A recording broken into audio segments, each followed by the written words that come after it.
بسم الله. الحمد لله رب العالمين والصلاة والسلام على سيدنا محمد وعلى آله وصحبه أجمعين. رب اشرح لي صدري ويسر لي أمري واحلل عقدة من لساني يفقهوا قولي. اللهم علمنا ما ينفعنا وانفعنا بما علمتنا وزدنا علما برحمتك يا أرحم الراحمين. Mes chers frères, mes chères sœurs, salam alaikum wa rahmatullahi wa barakatuh. Je suis très content ce soir d'être parmi vous. La journée était longue pour moi, mais alhamdoulilah, c'est pas encore fini. On cultive des hasanat, on gagne des hasanat, on a des projets avec vous, on a des projets avec nos familles. Et vous aussi, vous avez, masha'Allah, des projets très intéressants, comme cette association qui essaye, qui œuvre pour semer de la culture, semer de la conscience, semer de l'action, revivifier cette communauté. Le thème aujourd'hui, Inch'Allah, c'est comme vous le voyez, l'avenir de nos enfants. Quels défis et quelles solutions? La réussite des enfants, c'est un point primordial. Mais avant de commencer, on va essayer un peu de définir la réussite. C'est quoi la réussite? Pour vous, dites-moi, levez la main et participez. Dites-moi, c'est quoi pour vous la réussite? Oui, jeune homme. C'est faire des bonnes actions. Oui, oui, jeune homme. Réussir notre vie. Masha'Allah, réussir notre vie. Mais c'est quoi justement réussir notre vie? Atteindre ses objectifs. Atteindre ses objectifs. Masha'Allah, oui. Plaire à Allah Azza wa Jal. Excellent. Être libre. Waouh, on rentre dans la philosophie là. On rentre dans la philosophie. Excellent, excellent. Donner une bonne éducation aux enfants. Donner une bonne éducation, réussir son éducation des enfants, de ses enfants. Faire la prière pour Allah. Faire la prière pour Allah. Excellent. Tout ce que vous dites, c'est bien. Je l'ai résumé en 3 points, moi. Des fois,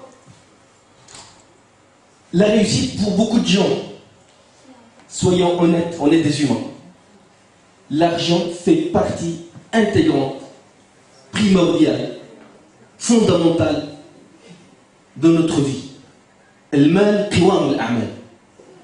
L'argent, c'est l'outil principal pour réussir ses œuvres. Il y a d'autres outils, bien sûr.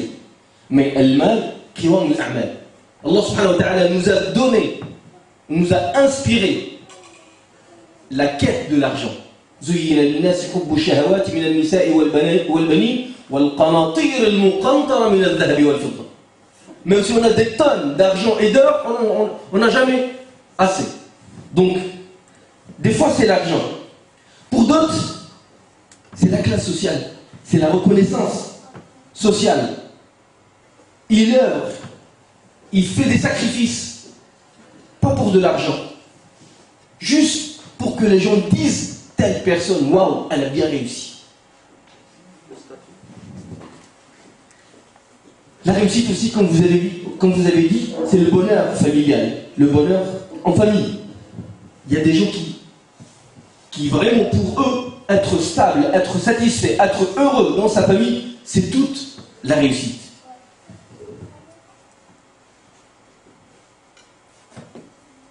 Maintenant, vu le thème de la conférence, on va s'intéresser à nos enfants. L'avenir de nos enfants est la première préoccupation des parents. Et c'est naturel. Et c'est normal. Allah subhanahu wa ta'ala nous a inculqué, nous a donné cette force pour combattre tout ce qui peut nuire à l'avenir de nos enfants. On essaie de leur assurer le maximum. Pourquoi? Parce que c'est naturel, comme j'ai dit, mais parce que aussi il y a des vrais dangers. Il y a des vrais dangers et il y a des vrais défis dans cette vie qu'on vit. Un premier danger, c'est le plan matériel. Le plan matériel, ça veut dire que nous aimons, nous voudrons assurer à nos enfants un bon travail, une bonne maison, un bon niveau de vie. Ça fait partie des préoccupations des parents. on essaye de les pousser à faire des études pour justement assurer ce point-là. Physiquement aussi, on veut assurer le côté matériel, c'est aussi le côté physique et santé. Et vous savez, surtout les mères, combien elles supportent, elles souffrent pour que l'enfant soit bien dans sa santé. Elle peut passer toute la nuit assise à côté de lui s'il a 39 ou 40 degrés, sans qu'elle soit assurée. Si elle n'est pas assurée qu'il va bien, elle ne peut pas dormir. Donc, ça fait partie aussi des préoccupations des parents. Il y a un deuxième danger. Il y a d'autres types de défis sur le plan, moi je l'ai appelé spirituel, moral, comme vous voulez, religieux. Le respect des règles de l'islam, vivre en compatibilité avec les règles de l'islam. Et là, on est sur deux extrêmes et un milieu. Le premier risque, c'est que l'enfant, malheureusement, n'a pas bien intégré, n'a pas bien assimilé les règles de l'islam. Les règles que Allah subhanahu wa ta'ala a voulu qu'on vive suivant elles. Et là, peut-être qu'il va tomber dans la délinquance, des gros péchés. Et vous savez tous, vous connaissez tous, dans votre environnement, des gens, des garçons, des filles, des jeunes, des moins jeunes, qui malheureusement ont basculé, vu l'environnement, vu les circonstances. Mais malheureusement aujourd'hui, même dans nos pays d'origine, en Tunisie, au Maroc, en Algérie, en Égypte, en Syrie, là où vous allez, les enfants ne sont pas toujours bien protégés de ces égarements. Donc, comme j'ai dit, vous connaissez tous des histoires et ce n'est pas la peine de donner des exemples. Le jeune de 17 ans qui passe le week-end loin de chez lui, qui ne se cache pas de dire qu'il va passer la soirée en boîte, qui rentre au bled pour passer tout l'été dans les hôtels, sur les plages, faire des choses comme il le veut, malheureusement. Et les garçons comme les filles, malgré que les garçons risquent plus ce danger-là. Ils ont plus de risques de dériver. Le deuxième danger,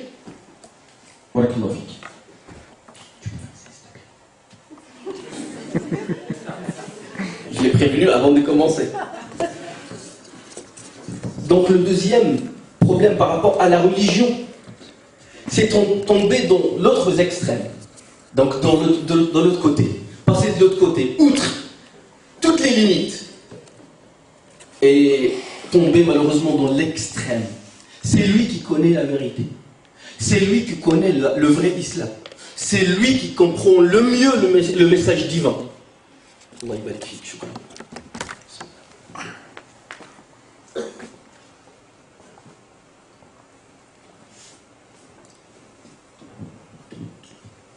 C'est que il y a des jeunes malheureusement aujourd'hui, comme j'ai dit, qui sont tombés dans l'autre extrême. Et que même ses parents, dans sa vision des choses, ils ne vivent pas le vrai islam. Et c'est lui qui va les ramener vers l'islam.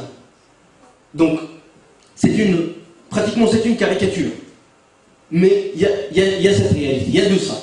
Il y a des milliers malheureusement de jeunes qui sont tombés dans ce islam. Donc, pour moi, la vraie réussite, c'est pouvoir faire face à ces deux types de risques. Le risque physique et matériel, santé, argent, avenir matériel, mais aussi assurer une bonne éducation. Et là, je parle de l'éducation dans sa dimension morale, comportementale. Ça veut dire qu'aujourd'hui, on ne peut pas parler de réussite si notre enfant, il a réussi ses examens il est rentré dans une grande école, il a un bon travail, mais qui ne respecte pas les règles de sa religion. Et aussi, on ne peut pas accepter un jeune pieux qui fait les 5 prières à la maison, une demoiselle qui est voilée, mais qui est nue, qui est au chômage, il n'arrive pas à avoir le niveau nécessaire pour arracher son poste de travail. Et notre prophète sallam nous indique la solution.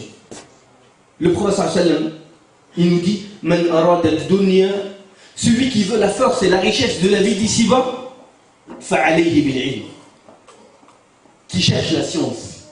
Wa man arada al-akhirah, et celui qui veut l'au-delà, qui veut avoir un bon comportement pieux auprès d'Allah subhanahu wa ta'ala, fa'alayhi bil-ilm.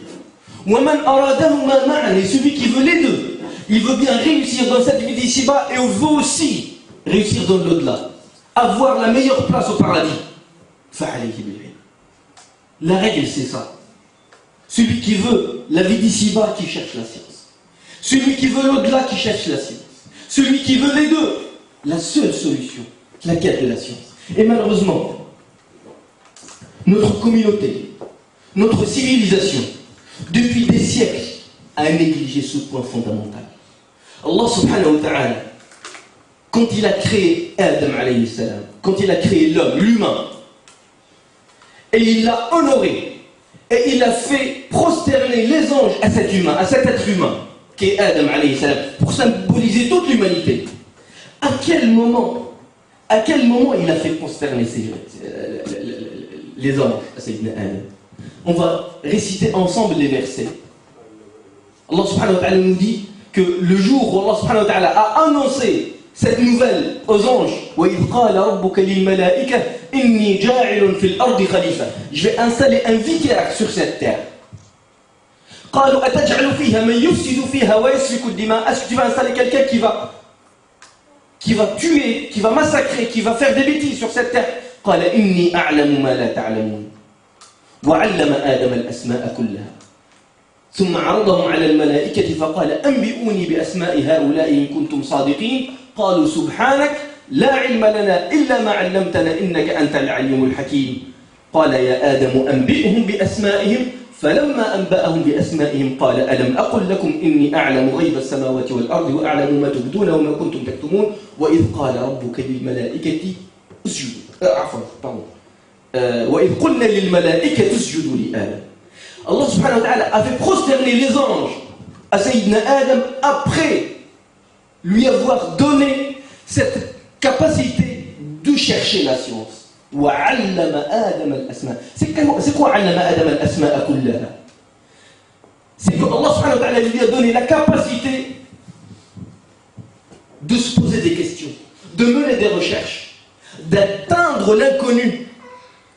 La seule créature ici, aujourd'hui pratiquement sur Terre, qui est capable de développer une intelligence concrète, visible, il y a des intelligences primitives.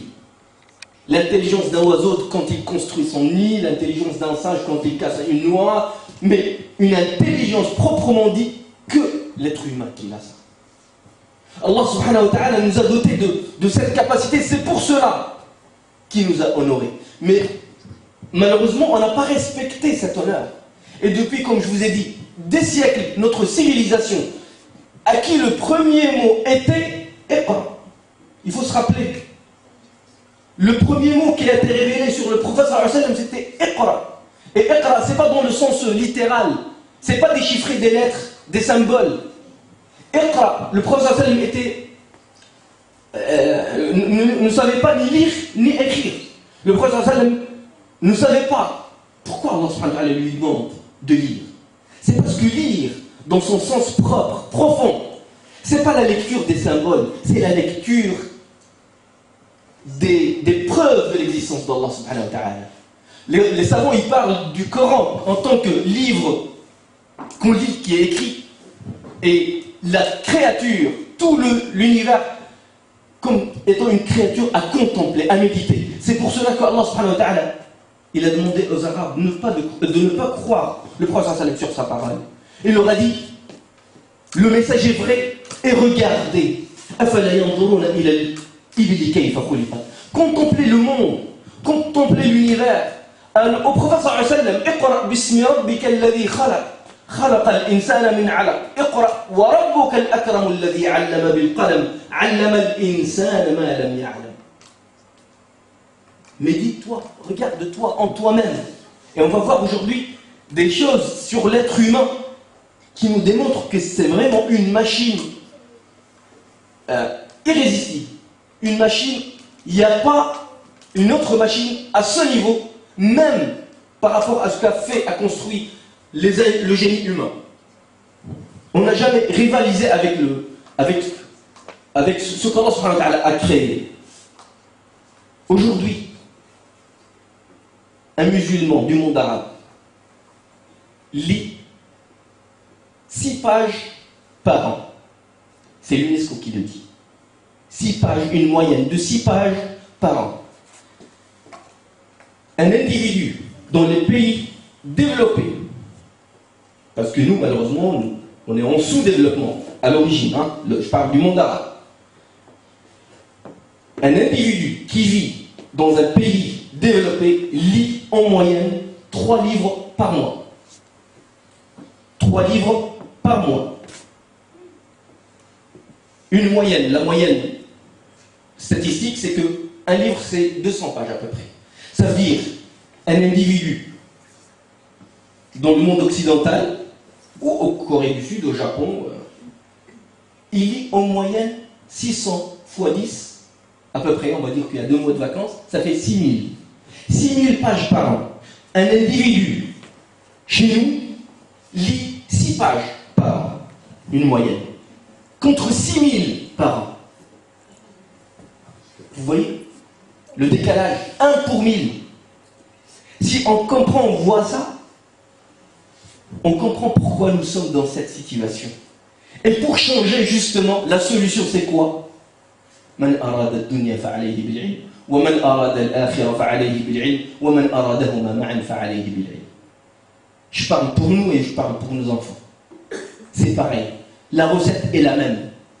Et si je suis venu aujourd'hui pour une chose, c'est pour vous dire que on ne s'en sortira pas. Ni nous, ni nos enfants, ni notre religion, ni notre communauté, sans revenir à ce mot-là. Iqra, lis, contemple, médite, questionne-toi, cherche. Les pays les plus développés sont ceux qui donnent plus de budget aux recherches scientifiques. Donc on va détailler un peu la relation entre la réussite scolaire et éducative et la vie de la personne. Le niveau de vie de la personne, le style de vie de la personne. On a dit que le premier risque est matériel. Et on va là, c'est la courbe du chômage, la dernière, je crois, de l'INSEE. Le chômage a atteint des niveaux vraiment en 2015, donc vous voyez, là où il est pratiquement 10% donc selon l'INSEE, le chômage touche 2,9 millions de personnes. Il s'établit à peu près 10%. Encore le rapport de l'OCDE. Les titulaires des diplômes de l'enseignement supérieur sont moins touchés par le chômage en période de crise. Tout le monde parle de la crise depuis 2007 ou 2008. La crise, elle est là. C'est vrai. Mais qui va s'en sortir le mieux? C'est celui qui a le plus de diplômes, qu'on le veuille ou pas. On est en France, c'est comme ça que ça se passe. Même si on était dans des pays autres, anglo-saxons, qui ne respectent pas trop, mais quand même, le diplôme a toujours son poids. L'écart en termes d'emploi entre les jeunes qui ont un bon niveau d'instruction et ceux qui ont abandonné tôt leurs études n'a cessé de se creuser pendant la crise.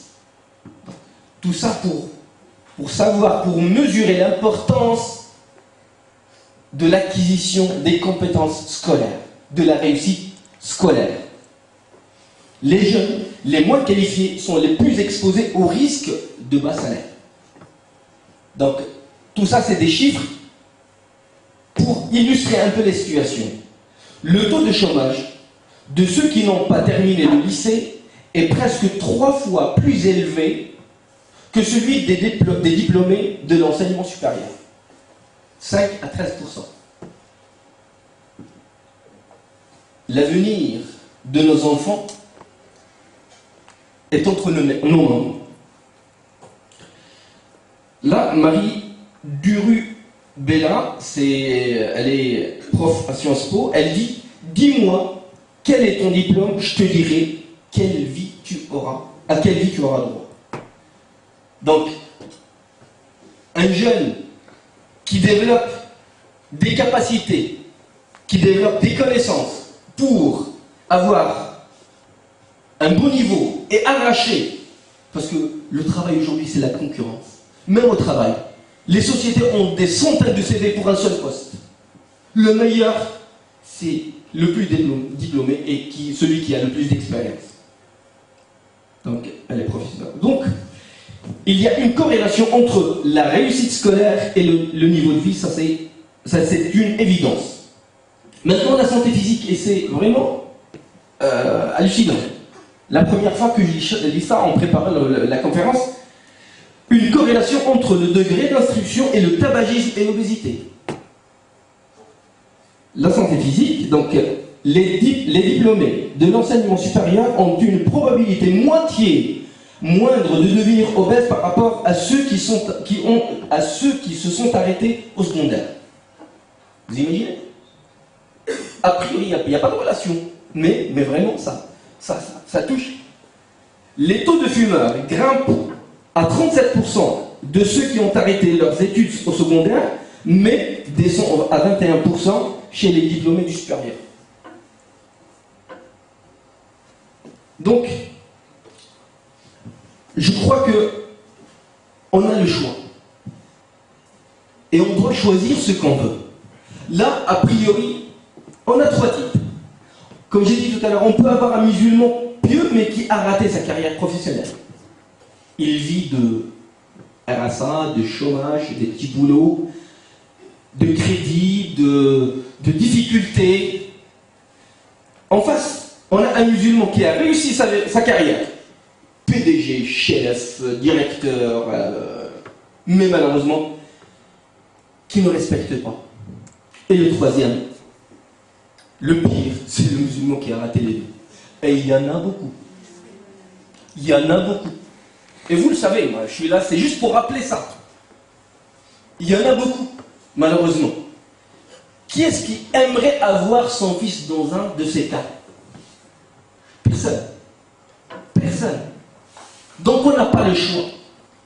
Le secret de la réussite de nos enfants, c'est réussir sur les 2 niveaux, sur les 2 plans. Mon enfant doit réussir dans sa scolarité. Mon fils doit aussi avoir une réussite sur le plan comportemental et religieux.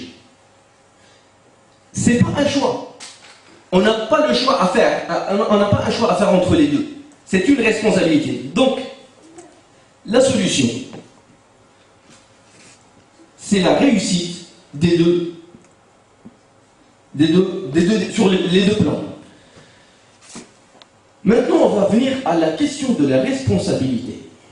Qui est-ce qui est responsable?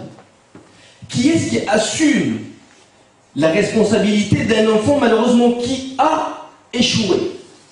Qui est-ce qui a l'honneur d'un enfant qui a réussi? Et on parlera d'un enfant, l'enfant idéal, qu'on cherche tous, qui a réussi sur les 2 plans.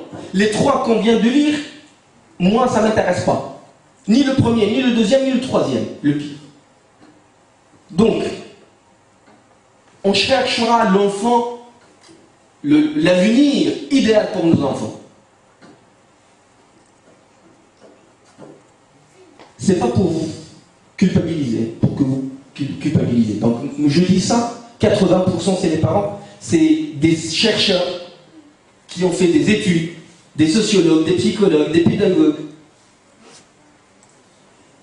Les psychologues nous disent que 80% de la personnalité de l'enfant se constitue avant 7 ans. C'est pour cela qu'il ne faut pas prendre l'âge de la maternelle comme une période de jeu, de dessiner, de coller seulement. Non. C'est là où le petit enfant, le jeune enfant qui va se programmer, il va prendre tout. Et vous connaissez, plus les mères qui côtoient les bébés et les enfants, combien ces enfants imitent tout. Chez la maman, chez le papa, chez le voisin, chez le frère et la sœur. Si toi tu as un comportement désordonné, ne demande pas à ton enfant d'être ordonné. Si tu cries toute la journée, ne demande pas de te respecter à ton enfant et de parler doucement. Si tu es quelqu'un qui veille, qui passe la nuit à regarder la télé jusqu'à minuit et 1h, ne demande pas à ton enfant de dormir à 8h, à 9h pour se lever demain. L'enfant se programme, il prend son langage. Et la chose, Dieu sait, la chose vraiment la plus difficile, c'est de déchiffrer, d'avoir la capacité à apprendre un langage abstrait. Vous imaginez pas l'effort que fait notre cerveau pour apprendre une langue.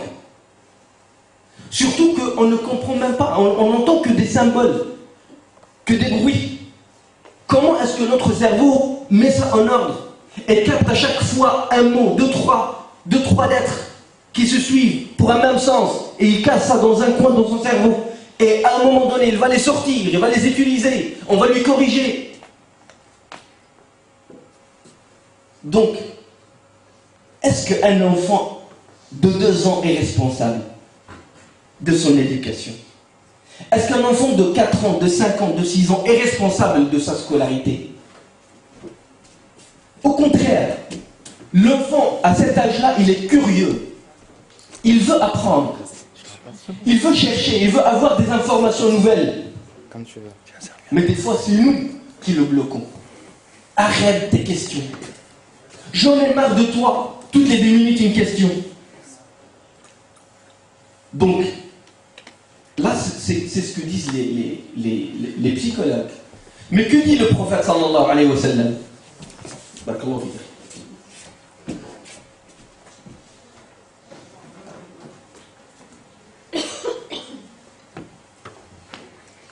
Qu'est-ce qu'il nous dit le prophète sallallahu alayhi wa sallam?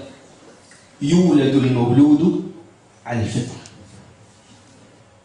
L'enfant, quand il naît sur le droit chemin. Il naît avec le bon logiciel. S'il va y avoir des modifications négatives sur ce logiciel-là, c'est à cause de qui? Des parents. Yuladul mawludu al-fitra. Il est net, blanc, transparent.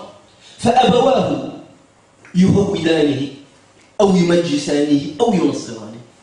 S'il va y avoir des défauts dans l'éducation, c'est pas l'enfant qui assume cette responsabilité. C'est papa et maman. Parce que c'est une responsabilité. Les enfants, c'est un bien d'Allah subhanahu wa ta'ala. C'est une ni'ma d'Allah subhanahu wa ta'ala.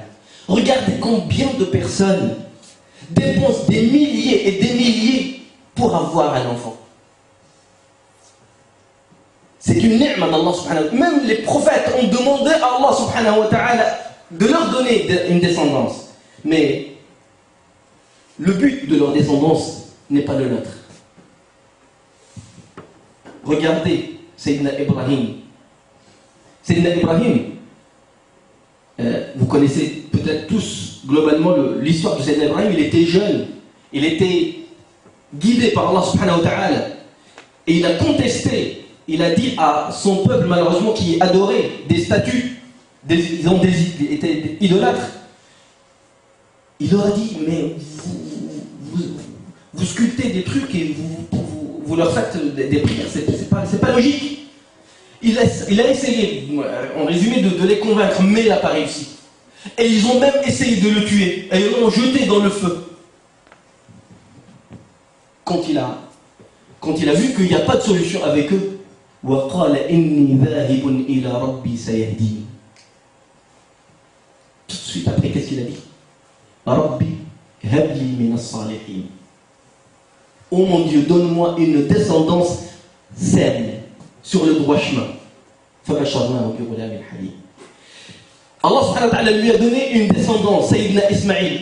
Pourquoi Sayyidina Ibrahim a demandé à Allah subhanahu wa ta'ala de lui donner une descendance sur le droit chemin? Sayyidina Ibrahim a délaissé un peuple, toute une communauté, une société qui adorait des statues, qui ne croyait pas en Allah subhanahu wa ta'ala. Sayyidina Ibrahim a voulu créer le changement, a voulu créer une autre société qui adore Allah subhanahu wa ta'ala. C'est pour cela qu'il dit dans un autre verset Allah subhanahu wa ta'ala dans le Coran, Sayyidina Ibrahim il fait dua, Rabbi inni askantu min dhurriyyati 'inda baytika al-muharram. Oh mon Dieu, j'ai installé ma famille et ma descendance à côté de la Mecque, 'inda baytika al-muharram. Pourquoi? ربنا ليقيموا الصلاة فاجعل أفئدة من الناس تهوي إليه. Donc l'objectif de Sayyidina Ibrahim, c'est pas seulement avoir un enfant et être comme tout le monde et avoir un petit bébé qui grandit petit à petit. Tout ça c'est bien. Mais l'objectif de Sayyidina Ibrahim, c'est avoir créé cette communauté qui adore Allah subhanahu wa ta'ala. L'objectif c'était ça, c'est que Allah soit adoré, son objectif. C'est pour cela que Allah subhanahu wa ta'ala dit Inna Ibrahim kana ummatan qanitan lillah. Sayyidina Ibrahim a le poids de tout un peuple. C'est justement, c'était son intention. Sayyidina Zakaria أيضا قال ربي هب لي من لدنك ذرية طيبة إنك سميع الدعاء. Donc les enfants c'est un bien d'Allah subhanahu wa ta'ala, c'est un don d'Allah subhanahu wa ta'ala. On n'a pas payé Allah subhanahu wa ta'ala pour qu'il nous donne ça, c'est gratuit. Mais toute ni'ma est une responsabilité. Tout don a, ou bien il crée en face une responsabilité, un engagement envers Allah subhanahu wa ta'ala. وَلَئِنْ شَكَرْتُمْ لَأَزِيدَنَّكُمْ. Si vous remerciez Allah subhanahu wa ta'ala, Allah subhanahu wa ta'ala vous donnera plus. Et remercier Allah subhanahu wa ta'ala par rapport à ni'ma, c'est de l'utiliser comme Allah subhanahu wa ta'ala le veut.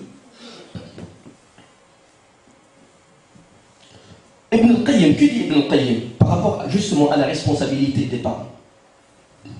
Ibn al-Qayyim, c'est un savant du 8e siècle de l'Égypte, à peu près 12e siècle. Il dit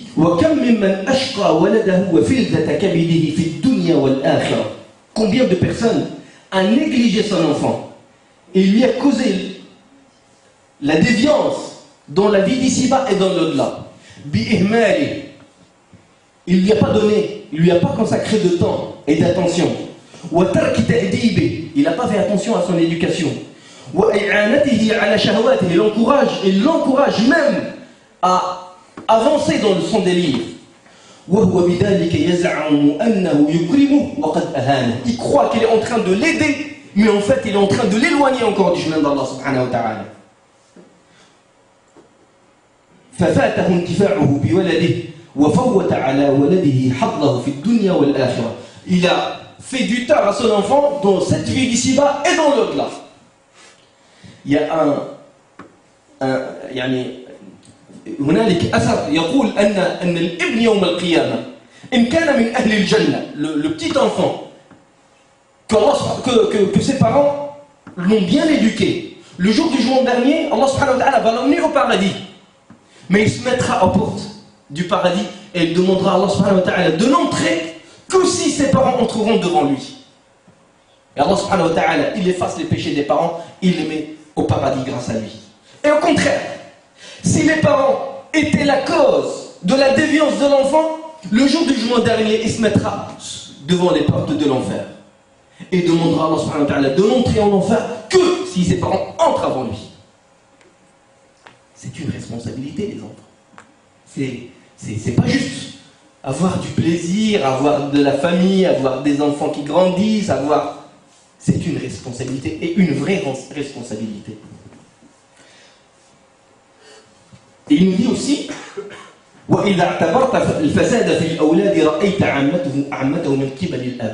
et si tu constates, tu évalues le degré de déviance des enfants, tu vas constater que la majorité la principale source de cette déviance, c'est les parents.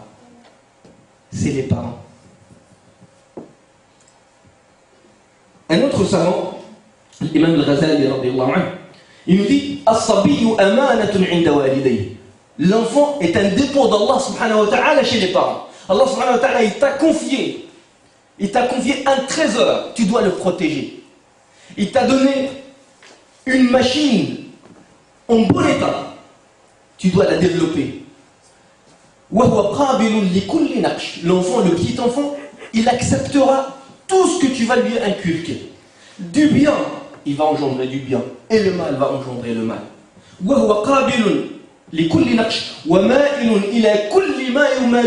va te suivre là où tu vas aller. Un enfant va t'imiter dans tout ce que tu fais. Si tu l'habitues au bien, il va grandir sur le bien. Ses parents seront bien dans cette vie d'ici-bas et dans l'au-delà.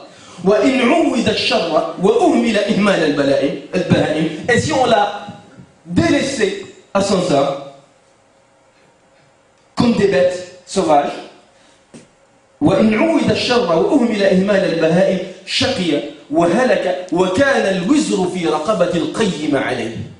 il sera dans la déviance, et celui qui assumera cette responsabilité, son tuteur.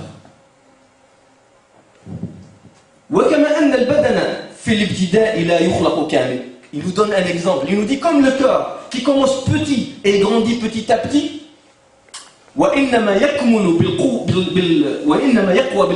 donne la nourriture pour qu'il grandisse. Aussi l'âme, elle commence petite,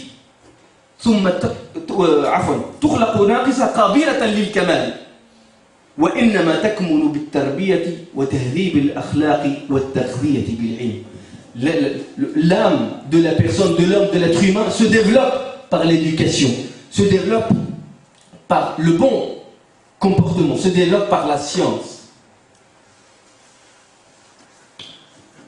Donc, nos enfants, c'est un dépôt sur nos épaules. C'est un dépôt d'Allah subhanahu wa ta'ala qui nous a transmis.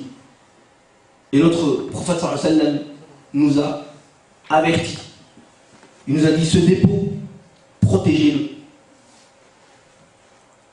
يقول النبي صلى الله عليه وسلم بحسب ابن آدم إثما أن يضيع من يعول. Un homme ne peut pas faire un plus grand péché que délaisser, oublier sur ceux qui a le plus de responsabilité envers eux. Négliger ses enfants, les délaisser, s'il n'y a pas un péché plus grand que ça. وقال النبي صلى الله عليه وسلم ما من عبد يسترعيه الله رعية فلم يحطها بنصحه إلا لم يجد رائحة الجنة. Toute personne que Allah lui confie un groupe de personnes pour qu'il les développe, il les aide, et il ne le fait pas, il n'assume pas sa responsabilité, ne sentira pas l'odeur du paradis. Comment inculquer le bon comportement à nos enfants? L'éducation par l'exemple. Le meilleur outil dans l'éducation, c'est l'exemple.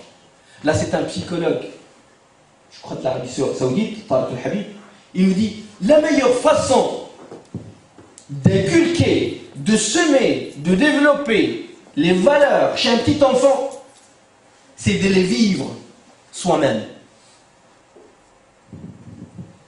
Si tu veux vivre l'islam, si tu veux que ton enfant vive suivant l'islam, respecte, tu dois lui donner le premier exemple.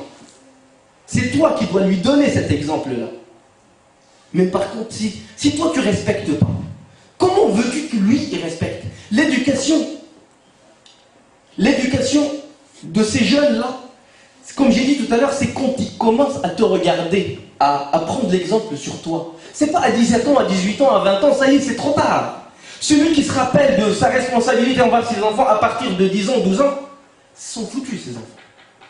C'est pas le moment. Bon, alhamdoulilah, aujourd'hui la science est développée. la psychologie elle s'est développée, la pédagogie elle s'est développée. Il y a des outils pour essayer de remédier à ces défauts d'éducation. Mais pourquoi ne pas commencer dès le début? Pourquoi attendre jusqu'à 17 ans quand l'enfant il commence à sortir, à ne plus pouvoir, on commence à ne plus pouvoir le maîtriser? Commencez dès le début.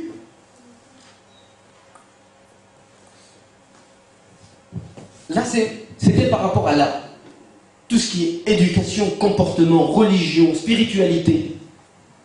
Et notre responsabilité par rapport à ça. Maintenant, on va s'intéresser à la question de la scolarité.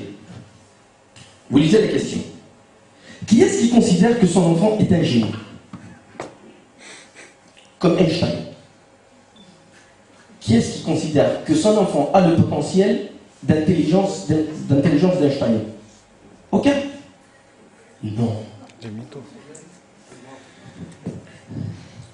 Les neuroscientifiques parlent aujourd'hui de la neuroplasticité du cerveau. Le cerveau, au début, contient chez tous les bébés à peu près entre 84 milliards et 100 milliards de neurones. Mais, avec le temps, les neurones et les connexions qui sont activées vont rester. Et le potentiel qui n'est pas utilisé, il va se perdre petit à petit. Mais, on va perdre à peu près 40 000 neurones par jour, mais on va aussi développer des connexions entre les neurones. Et c'est ce qui va faire l'intelligence, c'est le nombre de connexions, pas le nombre de neurones.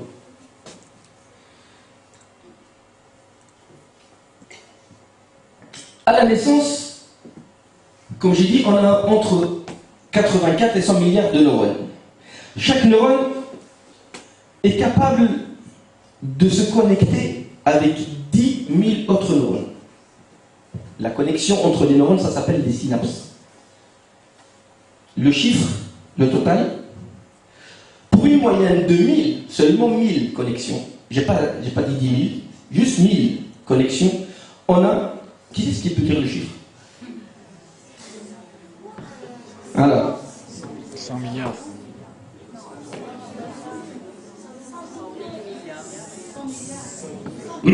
C'est 100 000 milliards. 100 000 milliards. 1 milliard. Pardon. 100 milliards fois 1000, ça fait 100 000 milliards. Donc, 1 centimètre cube de notre cerveau,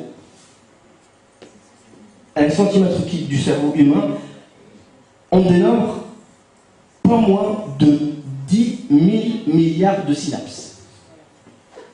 Seulement comme ça, 1 centimètre cube. 10 000 milliards de synapses, de connexions nerveuses.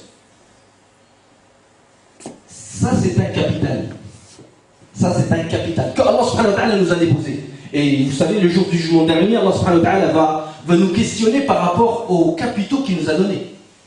Allah subhanahu wa ta'ala nous a donné un capital d'années de vie. Il nous a donné un capital de force physique. Il nous a donné un capital d'argent. Il nous a donné un capital de neurones. Le prophète sallallahu nous dit لن تزول قدم عبد يوم القيامة حتى يسأل عن أربع. Un être humain ne déplacera pas le pas devant Allah subhanahu wa ta'ala pour s'en aller avant de rendre compte de 4 choses. عن عمره فيما أفناه. On t'a donné un capital d'années de vie, 100 ans, 80 ans, 60 ans, 50 ans. Qu'est-ce que tu en as fait? عن عمره فيما أفناه. وعن شبابه, sa force, son agilité. فيما أبلاه, tu l'as utilisé en quoi?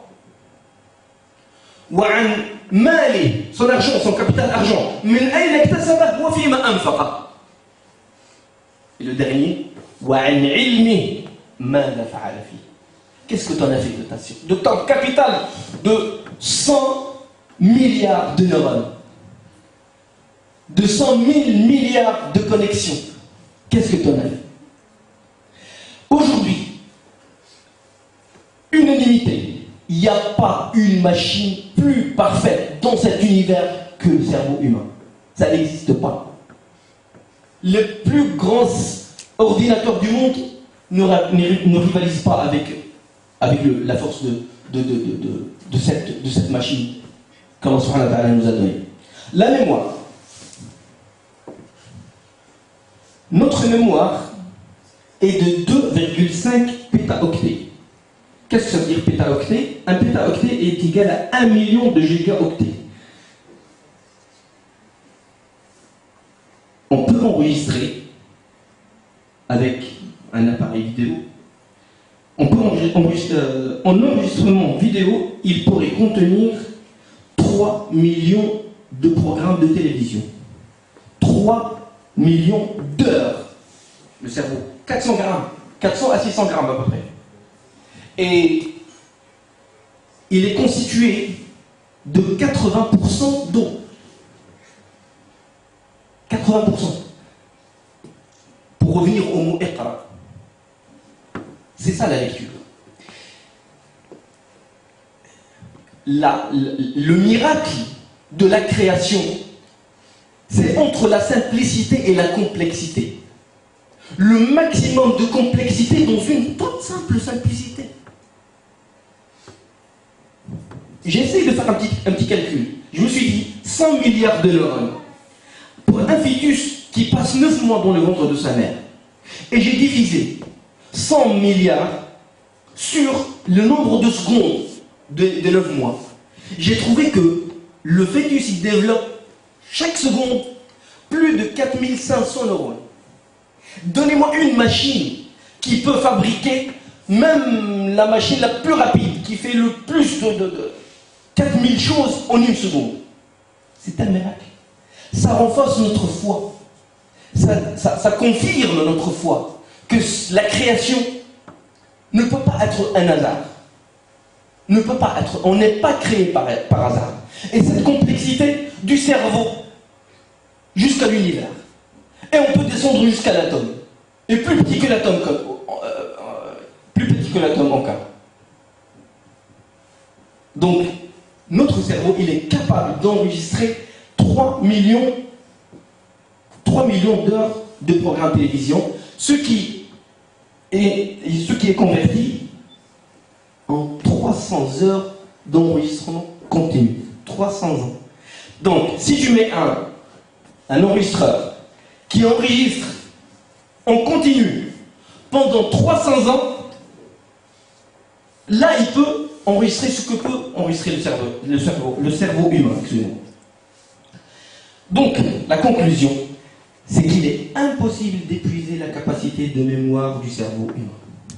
Et là aussi, c'est pratiquement une unanimité. Les capacités du cerveau humain peuvent atteindre des dimensions incalculables, inimaginables. Et là, c'est juste pour illustrer. C'est juste pour nous donner quelque chose, un outil de mesure. Allah subhanahu wa ta'ala nous dit وَلَقَدْ خَلَقْنَا الْإِنسَانَ فِي أَحْسَنِ تَقْوِيمٍ.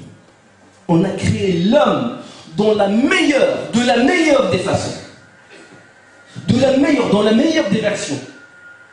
Il n'y a pas plus développé que l'homme dans cette terre, dans cet univers. Donc pour réussir scolairement, on a dit que maintenant on parle de la scolarité. Pour réussir, ce ne sont pas les capacités qui manquent. Vos enfants sont capables de développer un cerveau d'Einstein. Einstein, quand il a été petit, il avait le potentiel de nos enfants. Mais ce qui a fait le changement, c'est le travail, c'est la plasticité. Il a travaillé pour développer ses capacités de son cerveau, de son intelligence.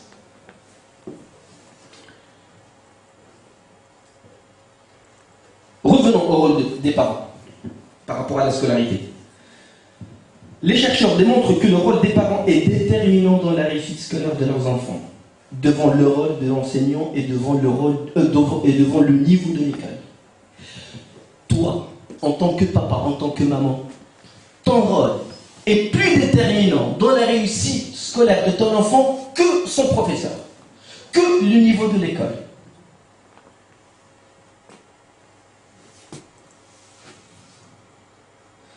Je vais citer 3 exemples pour donner comment est-ce que les parents peuvent aider leurs enfants. Vous connaissez tous, vous avez entendu de Thomas Edison. celui qui a le plus d'inventions, de certificats d'invention.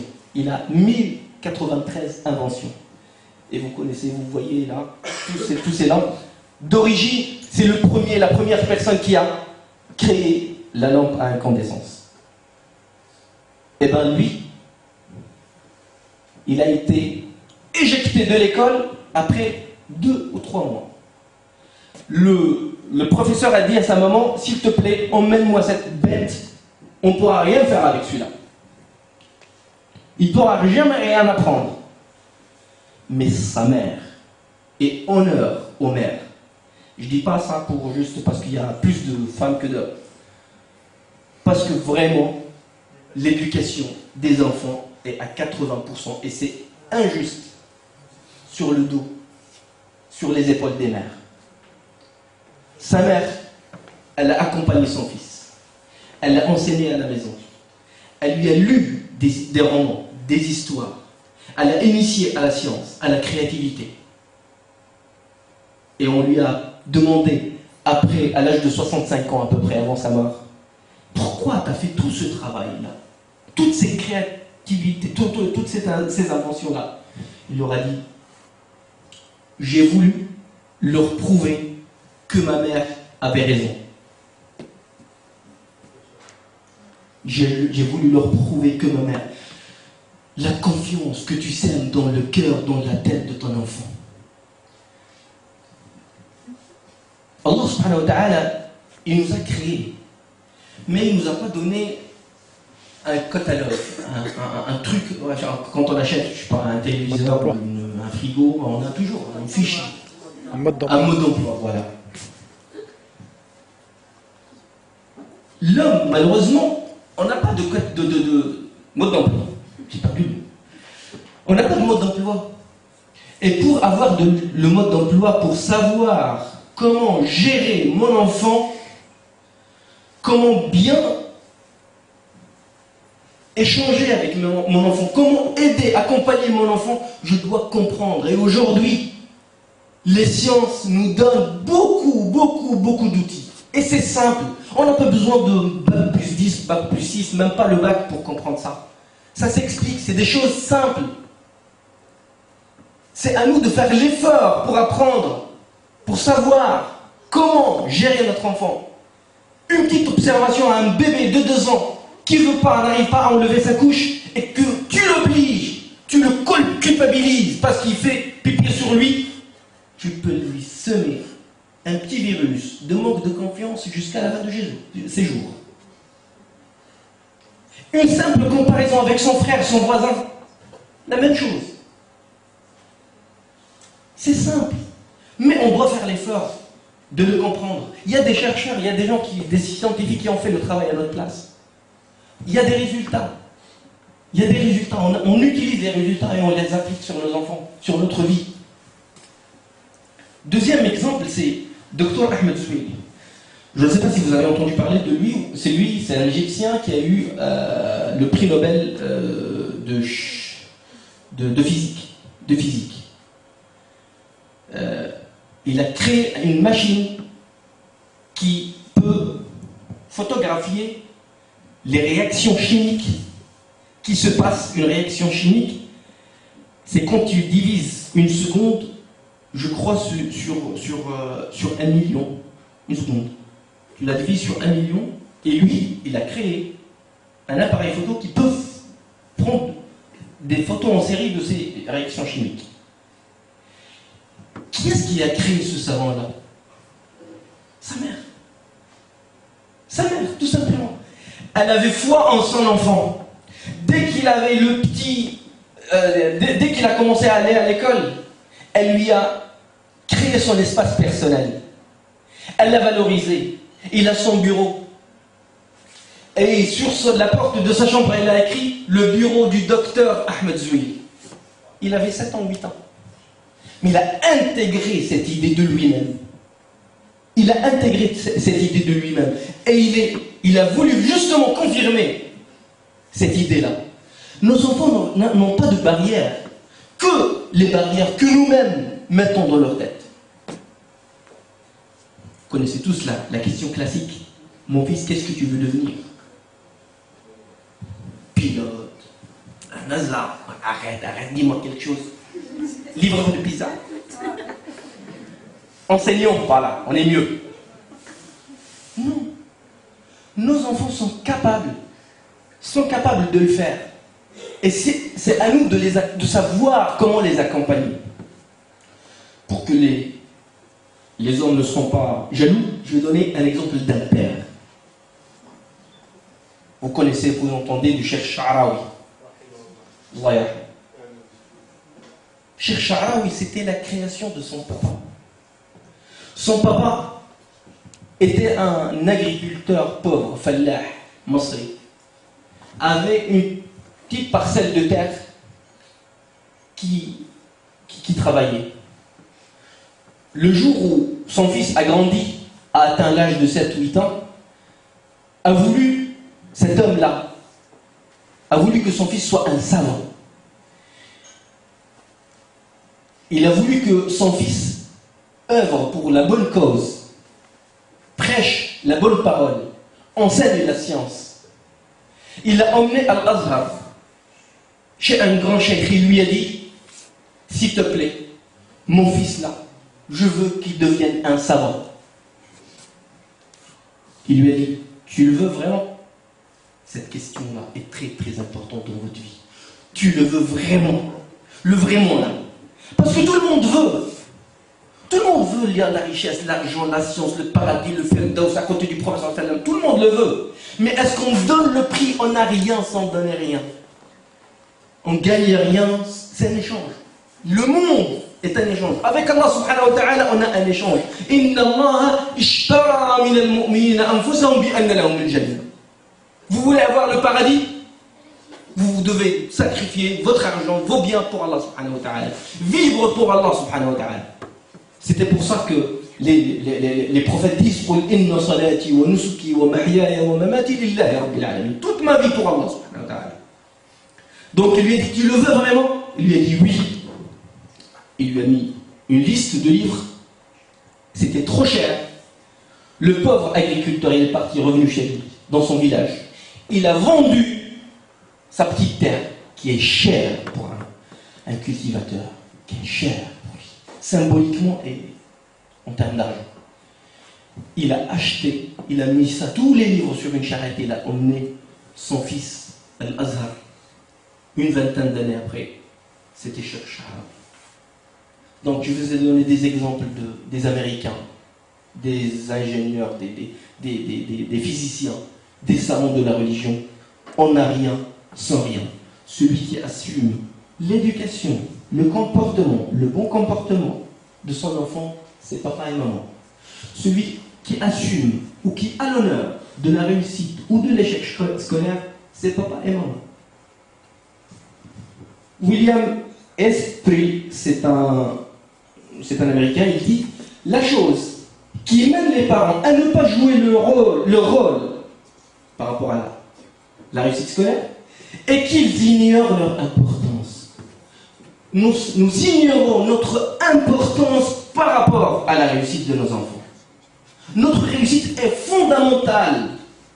Elle dépasse, comme je vous ai dit, les 80% dans la réussite de nos enfants. C'est qu'ils ignorent leur importance dans la réussite scolaire et qu'ils ne savent pas comment le faire. On vous dit, prenez soin de vos enfants. C'est ce que je suis en train de faire. Je suis en train de vous dire, de vous inciter, de vous motiver à bien assumer votre responsabilité envers vos enfants. Mais je ne vous ai pas dit exactement comment. Parce que ça ne se dit pas en 1h30. Ça demande du temps. Ça demande de l'argent. Ça demande des sacrifices. Ça demande beaucoup de choses pour savoir comprendre le mode d'emploi d'un enfant. Qui est-ce qui a le permis de conduire ici? Très bien. Qui est-ce qui a un autre diplôme? Un autre diplôme. Tu as un diplôme en quoi? Moi? Oui. Un bac sciences et professeur. Hein? Un bac SMS sciences et professeur. Masha'Allah. Un autre exemple. Oui. Une licence pour la gestion des Gestion des entreprises. Ok. Vous imaginez, pour traiter des machines, pour conduire une voiture,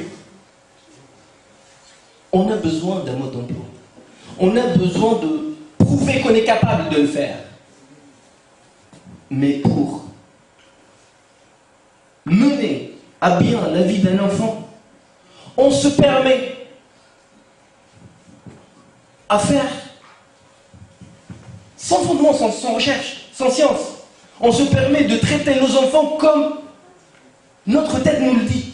Quand on est en colère, on crie, on tape, on frappe, on fait tout. Quand il a fait un bon comportement, pour le remercier, on fait pareil, sans études. On a besoin de comprendre, on a besoin d'apprendre. Et c'est ça le mot, comme j'ai dit. Aujourd'hui, le mot c'est Iqra. Dans le titre, l'intitulé de la conférence, c'était l'avenir de nos enfants, quels défis et quelles solutions. Mais je ne vais pas donner des solutions. Je ne vais pas donner des solutions parce que la solution et la seule solution, c'est de se donner le temps et de l'argent. Parce qu'aujourd'hui, on peut se former. On peut comprendre. Il y a des formations, il y a des séminaires, tout est ouvert. On peut le faire, on peut l'apprendre. Mais la personne, qui est-ce qui a acheté un livre pour savoir comment éduquer son enfant? Avant de l'avoir, qui est-ce qui a acheté deux, trois, quatre? Là, c'est un seul livre. On a besoin de connaissances. On a besoin de science. On a besoin d'apprendre, de savoir comment procéder avec nos enfants.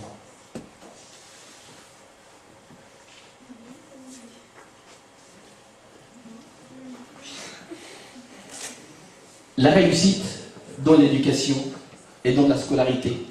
La réussite, je vais dire, dans l'accompagnement de nos enfants, nécessite un savoir et un savoir-faire.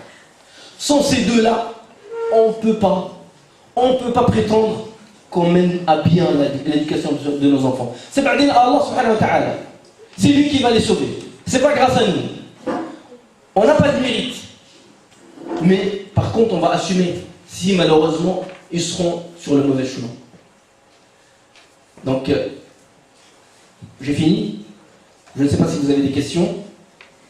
J'ai dit, le mot avec lequel on sort ce soir, c'est on doit se donner les outils nécessaires et on doit assumer notre responsabilité parce que papa et maman sont les premiers responsables de l'avenir de leurs enfants. Aujourd'hui, tout le monde peut avoir ses connaissances. Tout le monde peut apprendre ses savoir-faire. Assalamu alaikum wa rahmatullahi wa barakatuh.